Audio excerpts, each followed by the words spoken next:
Hi everyone, this is Jewish Talk coming to you live from Nassau Community College on 90.3 WHPC. Also streaming on the iHeart and the iTunes app. We can be seen in the studios on my Facebook Live. I'm waving. Yes, that's my hand. That's not my nose, that's my hand. And also we can be seen on the Facebook Live right here in WHPC. This program is later archived on Spreaker.com.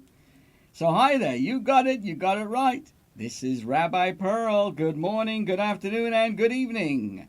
And as we customary say, this all depends when you are listening and watching. And of course, we love to see your comments. Please post them, and we have the opportunity to respond and welcome everybody. First of all, I would like to let everybody know that tonight, that's going into Sunday night into Monday, February the 7th is my Jewish birthday. That's the actually anniversary of the day I was born on the Jewish calendar. And I would like to let you know that all of us as human beings are here to bring blessings to the world. So part of that is that on one's birthday, you give a blessing. You express a blessing by sharing with all your friends and family and everybody out there. So let me begin today by wishing everybody good health and happiness, overcome the COVID business, and merit only wonderful blessings, both physically and spiritually in every single way. In fact, tonight at 7:30, I'm having a virtual birthday party. Kim, are you coming to this birthday party? It's an amazing event. It's going to be on Zoom. You can stay home, bring your own cake and your own candles and l'chaim, and don't forget to send a virtual gift. Ladies and gentlemen, if you are actually born in the month of February, we could figure out your Jewish birthday, but any time this month, we're going to call on you to share ideas and thoughts on in honor of your own upcoming birthday or just recently had a birthday. So welcome everybody. I see that we're getting some posts over there out there. I'd like to say good morning to Rosemary, to Osnas Beck, to Robin Hanek Slemowitz. Thank you so much for your kind words and best wishes. So today I'm going to talk about something a little different than typically. We're going to talk about the significance of the Jewish month that we're in right now. The once every 2 to 3 years in the Jewish month of Adar, A-D-A-R, which is right now, it doubles in size. And the reason is because it's due to the unique structure of the Jewish calendar. Now, typically, the Jewish calendar is comprised of 12 lunar months. It averages only 354 days. But from time to time, we have to bring it in sync with the seasons of the 365-day solar year. Thus was introduced a leap year of 13 months, which is scheduled 7 times in 19-year cycle. That's why in the Jewish calendar you'll see the word Adar 1 and Adar 2. So an extra month of Adar is added, making this year a leap year of Adar.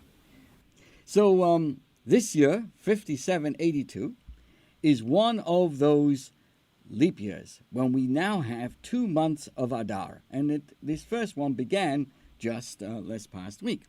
Now what makes it so significant when you have these 2 particular months, that as opposed to other typical Jewish months, in this case, dear friends, if you put these 2 months together, these 2 months of Adar, making it a leap year, you actually have 30 days, or together, you have 60 days.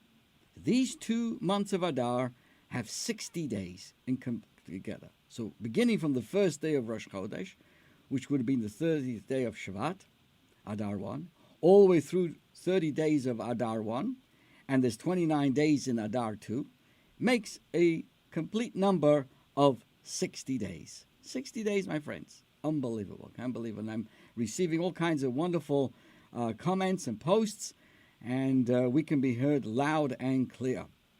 Now, of all months, Adar, the Jewish month of Adar, is the only one to double it to 60. Because other months would only have 29 days, or one would have 29 and one would have 30. So there's no other way like that. The only combination, the only time you would have 60 consecutive days under the same name, is the month of Adar. Only Adar can become a 60-day affair. But why? What's so special about this? This has relevance to all of us.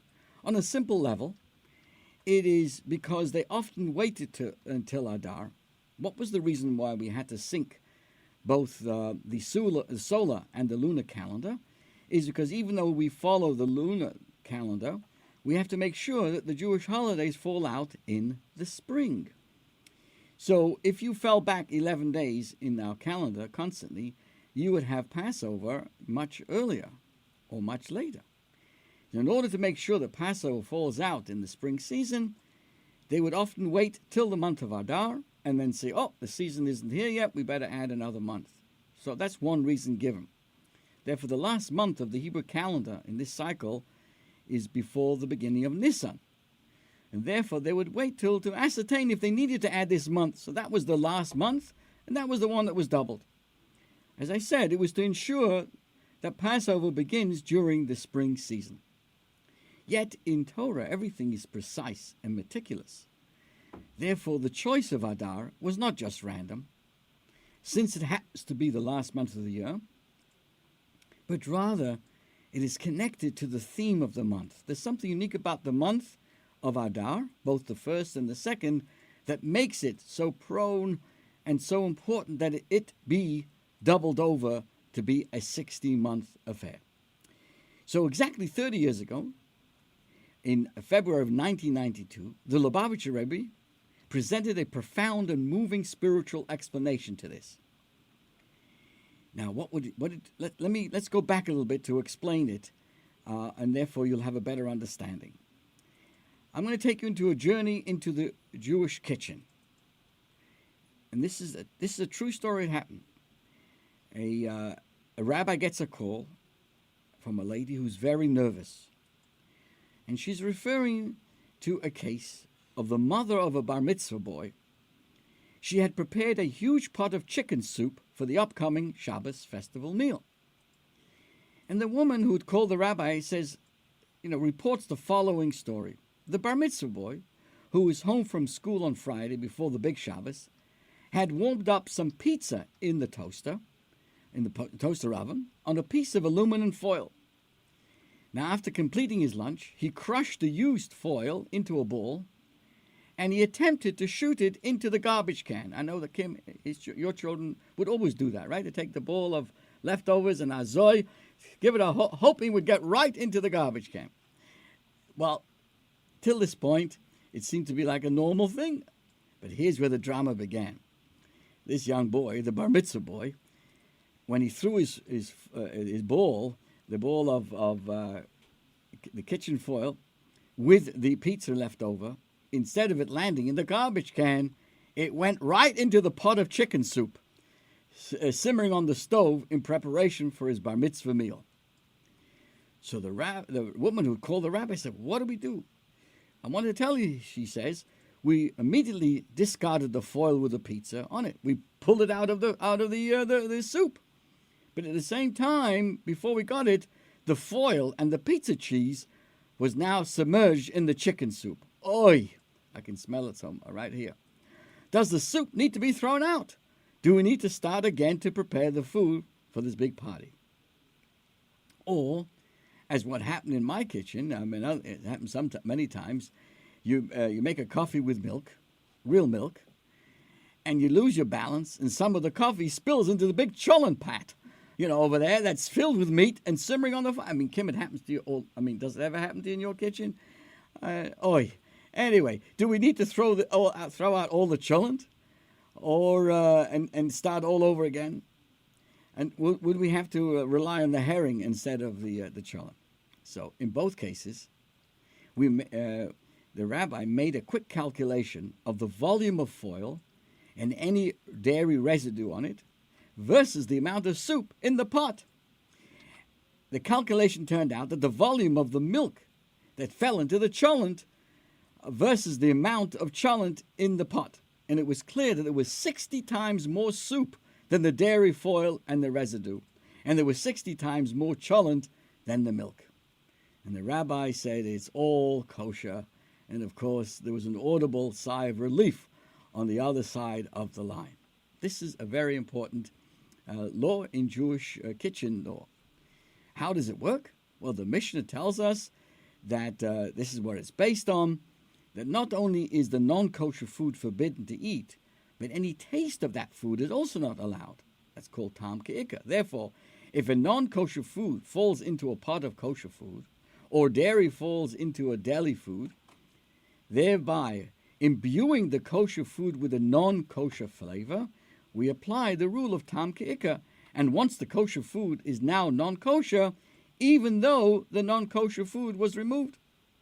If, however, as in our case, no non-kosher taste remains, the product is permissible because the non-kosher flavor or the dairy flavor is called bottle, which translates has been nullified. So how can one know if the food possesses non-kosher taste without tasting it itself? 60 is the number which figures prominently in Torah's dietary laws, in the kosher laws.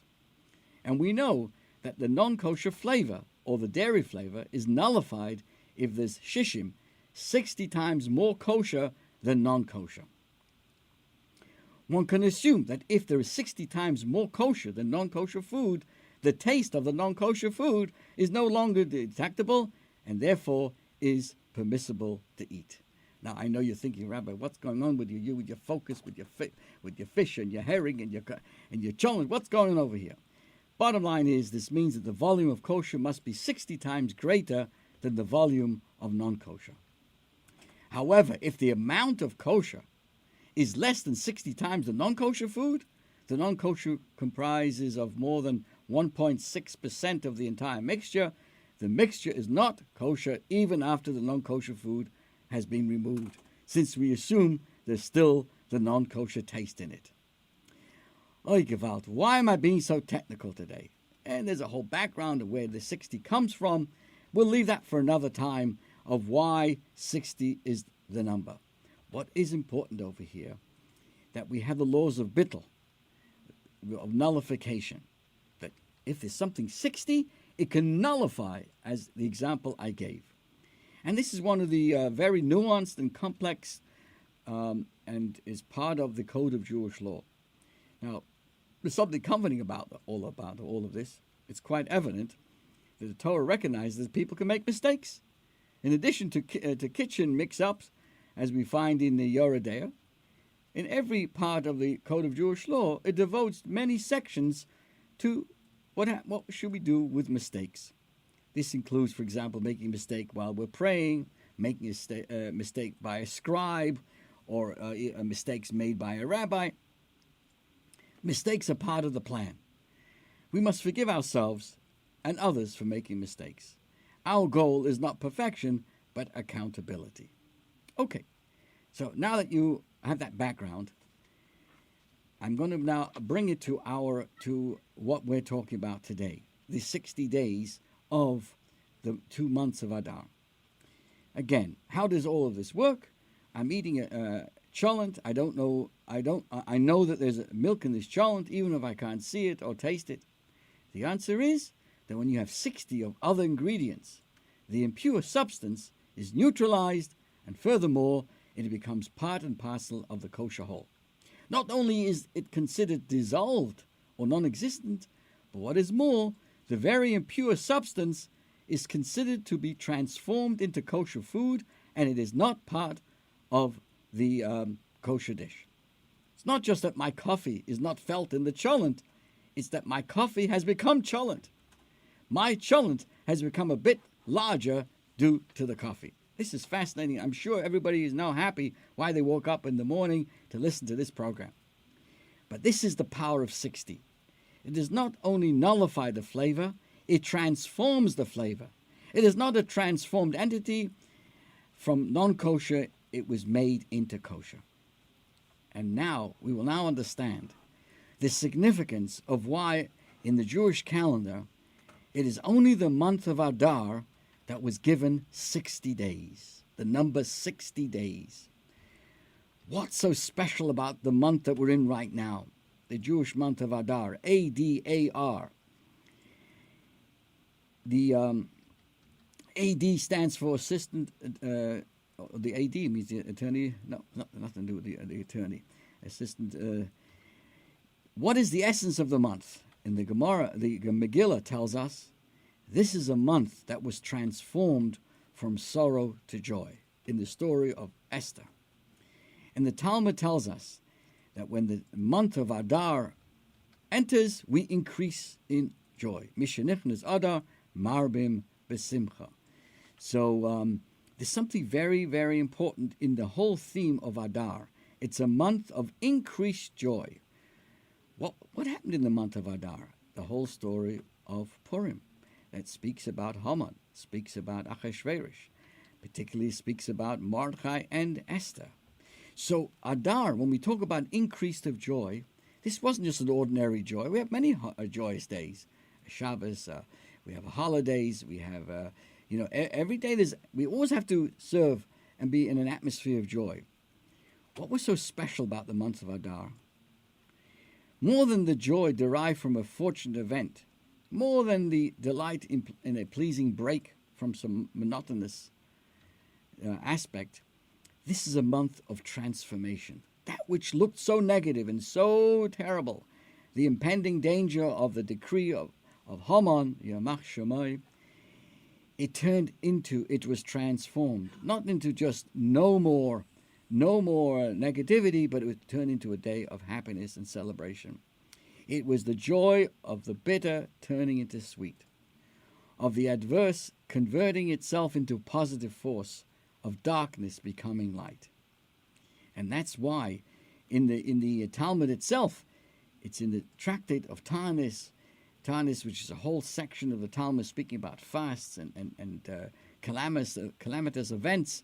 And there it tells us that there are calamitous events when we have to decrease our joy, but the month of Adar increases it in so many different ways. So the point I'm bringing up, dear friends, this was the Rebbe's point. This month of Adar is a month of joyous transformation. This month, these 2 months, 60 days, just as we said in the laws of keeping kosher in the kitchen, we too have the ability in these 2 months, in a very joyous way, to transform. It has a nullifying power of 60. The power to transform any undesirable, even destructive forces into a nourishing joy and delight. Adar takes the experience of Av and turns it into a force for good.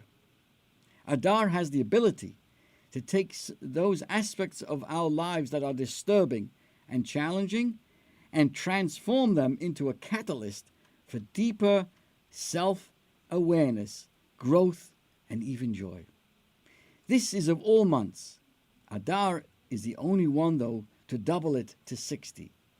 Because the month of Adar is a month of joyous transformation, the month where we have the nullifying power of 60, the power to transform everything into happiness. That's a unique power the Rebbe shared with us over these next 60 days of Adar. These 60 days are charged with such a powerful, potent, and positive energy that anything that falls into them, anything we may encounter, can be redefined into a springboard of joy, of growth, and delight. Again, remember these terms: bittul b'shishim, the transformation of things in our life which we may find stressful, anxious, and we would just wish to get rid of them. But now we have the opportunity to turn them into a delicious kosher meal. One that tastes better than an ordinary meal, because it transforms the bitter into sweet and takes away from the domain of the impure and transforms it into the domain of pure. I take a moment here. I want to say hello to everybody on the WHPC Facebook. Hello, everybody. And everybody on Facebook, Rochelle Ann Smith, thank you so much. To Gus, Lavana, thank you for your blessings. And everybody joining us here today. I'm going to just share you a story, A true story that helps us appreciate how something negative can be transformed into something so positive. It's a true story, my friends. It was in 1940. A young couple embarked on their honeymoon. They decided to be adventurous and youthful. They rented a wooden cabin at the Sherwood Lake for 3 nights, hoping to kindle their romance and affection. They did not realize they would be privy to a special visitor who wished to join their honeymoon. Who was the visitor? A noisy woodpecker outside their cabin kept the couple awake through the night. And when the heavy rain started, they learnt from the numerous leaks and their soaking blankets and pillows that the pesky bird had bored holes in the cabin's roof. The husband wanted to shoot the bird, but the wife said wouldn't allow him to do that. The next night, the woodpecker returned and kept them awake again. And then again, the third night, he would not persist. So for all practical purposes and from all practical perspectives, this has been a grand failure, a miserable honeymoon. What was supposed to be a fun of their life turned to be dismal, unbelievable. It couldn't be worse. Yet on the way back, the home decided to think otherwise. What happened? They had they said to each other, we had an awesomely successful honeymoon. Now let's just figure out how. And then the wife suggested that her husband, an animator, make a cartoon about a bird. Indeed, that day, the Woody Woodpecker was born. The famous cartoon by Walter and Gracie Lance was created in 1940 during their honeymoon as a result of the woodpecker who almost destroyed their honeymoon. 50 years later, when the couple was asked what the best night of their life was, they responded, you know when it was? It was the night when the woodpecker bored a hole in their roof. That night made them very wealthy, very famous, and very successful, etc. What was the objective truth? Was it a positive honeymoon or a negative one? Was it a good experience or a terrific one or a horrific one? The answer is depends on how you think about it. They could have decided it was the most miserable honeymoon, and so it would have been that way. But they decided otherwise. They decided it was the best thing in their life, and so it was. This couple understood this secret of Bittul B'Shishim, where the power of 60 of transformation can occur in one's life. Now, this is the question I ask all of you this morning. How do I become happy? We're saying that this is the month of happiness, and with 60 days of joy, we can transform everything. But what does it mean to be practical, in a practical sense, to increase one's happiness? The Talmud does not say what to do to increase the happiness. Apparently, the whole point is for us to engage in those joyful practices in a way that truly speak to our individual selves. There's no one action that makes everybody happy. Each person must find what makes them happy in a meaningful, deep sense, spiritual sense. Therefore, the Talmud leaves it open-ended. It does not offer specific instructions. 30 years ago, in 1992, the Rebbe once again, when talking about this subject, said that during these next 2 months, people should increase in such types of things that will bring more joy to themselves, their spouses, their children, and the people around them. He suggested that especially fathers should try extra hard to bring more joy to their wives and their children. The Rebbe added that fathers can sometimes be a bit cerebral and detached and be seen as more harsh and tough. So when they show their children profound affection and really engage in activities that will increase their joy, it is so much more meaningful and transformative. We know ourselves best, and so we are the ones best equipped to help ourselves feel joy during this festive month. Maybe it's a good time to answer these questions. You may wish to find yourself a pen or a paper to write down the following ideas when we think about what could bring us joy and take advantage of this transformative 60 days of joy. The first question I would ask myself, what brings you joy in your life already? What are concrete ways of bringing more joy into your life over the next 2 months? What has been holding you back from feeling a deeply sense of joy? Who in your life is most in need of reconnecting with the experience of joy? What are concrete things that you can do to help that person experience joy? What are ways that you can help share that joy more with another person?